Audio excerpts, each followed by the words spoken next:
go. That is a little look at the weather. And I'm going to return now to that poser I put to you, that question about this idea of illegal immigrants crossing to the Algarve, increasing. And by what factor would you imagine the increase is taking place?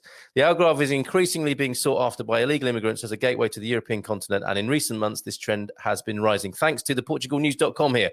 Over the past 6 months, the Algarve region has seen 48 illegal immigrants from North Africa entering the country, with the last case recorded on the 15th of June in Valdelobo, when a vessel with 22 Moroccan migrants was intercepted. In December 2019, a group of 8 migrants arrested on the Algarve coast, and in January this year, 11 Moroccan citizens were detected off the island of Armona in the municipality of Alhau.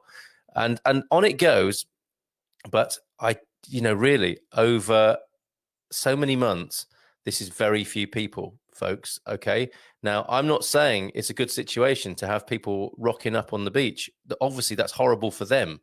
That is difficult for the country where they're coming into. This is massively disruptive. We know this. We are immigrants and explorers ourselves. We know the stresses, albeit in our easygoing middle-class way. But I think we have to be very careful when talking about, I mean, it's technically an increase, but I also get the sense that it's a little bit of a distraction possibly as well, and not quite the scandalous kind of idea it may be presented to be. And I'm very glad to see that Edward Cabrita says it's very premature.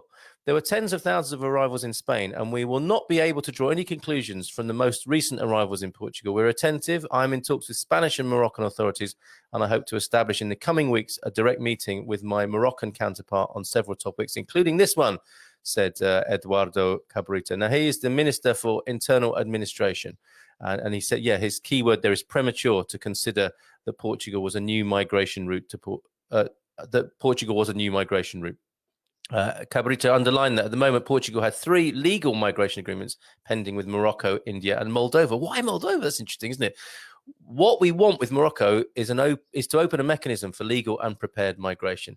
Now, that's all very well and good, isn't it? And clearly, the best way I would have thought to have people live in their homeland, which is presumably where they want to be a lot of the time as well. It's not everyone's cup of tea, is it? Like us, to go gallivanting across the world and find somewhere else. Not everyone does that. I think we're in a real minority doing that. But I think if we make it, if you stop sort of bombing people, for example, they might stop leaving the country they live in. I'll just leave that there for the moment and go to another talking point which I raised yesterday. And we have a Casa do Dia. I will be going to Fundão again to conclude the show this morning with a beautiful property from Home Key. Before I go to the Expats Portugal Forum, let me tell you, as well as being featured in a blog on Algarve blog, JulieDawnFox.com have also featured us as another online resource, another one of her online resources for living in Portugal. Good Morning Portugal morning radio program, and every weekday from 9 a.m. he invites various guests from Portuguese language teachers, resident bloggers, relocation specialists, and others to join him on the show. And let me extend that invitation to you if you've got something to say. I was going to say interesting. It's always interesting, people's adventures. So if you want to come and join me on the screen at any time to talk about your adventure, just let me know. Send me a message. But thank you to JulieDawnFox.com for listing us. Really appreciate that. We're also going to be in Home Key Portugal's newsletter next week, I believe, talking about Good Morning Portugal. You're part of an amazing community here, everyone. And July the 7th sees our feature piece in Relish magazine, the wonderful online Portuguese food and culture and drink online mag. Really good to be part of that as well. So some lovely developments for us. So then let me go now to this to the Expats Portugal Forum, where this whole sort of Fiscal Friday thing came up. Let's have a look at a few comments before we do that. Hi, listening from UK, hopefully back out there August 1st. Back there August, first-time listener. Dave and Debbie, you're very welcome. I hope you have enjoyed what you've seen. A slightly unusual show, it has to be said, this morning, but we're talking about all things to do with Portuguese culture, particularly from the expat and explorer point of view, and especially the happy homesteader vibe as well, which we are particularly keen on, which is, I think, my best bet for in terms of Fiscal Friday for facing the coming economic crash. Let's be honest about it. The economic elephant in the room. Casa del Dia, bring it on. Stop rabbiting, I think, is the hidden message there from Dan Brazier. Will do, Dan.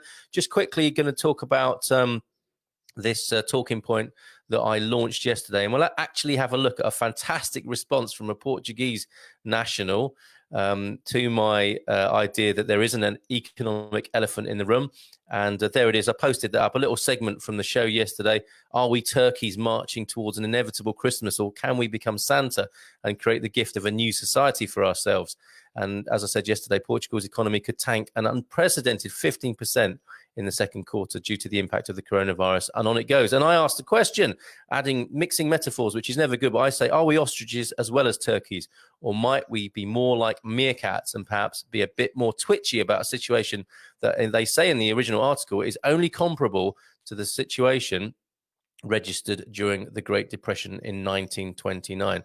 I think we need to hold our heads up and have a look at what's coming, guys, and prepare ourselves. And what would this be? Barlavento Expert says, an honourable member of the expatsportugal.com forum, which I do urge you to go to. We are of course collaborating with them. It will be Expats Portugal Monday meetup Monday, this coming Monday, where we're hoping to welcome and join up with a lot more people from that particular community. And folks, if you're not already there, do it. Let's talk about these things. It's much easier to drill deeper into these issues in a forum situation like this than it is, I think, in transient social media.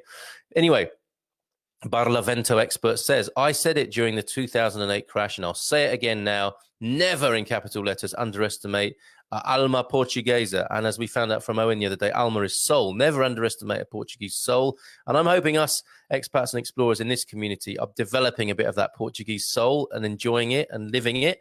It's going to be hell again, but the country is in a lot better shape than it was 10 years ago. I said on Twitter 9 months ago that the country needs to diversify its economy and reduce its dependency on tourism. This began to happen a few years ago. I believe the country will be one of the better economic performers in Europe over the next 10 years. Thank you very much, Barlavento Expert. Hope I've got that right about you and your name there. And I thoroughly commend and respect and admire your sentiment there, and the mention of the alma portuguesa, which we could all do with a little bit of. Okay.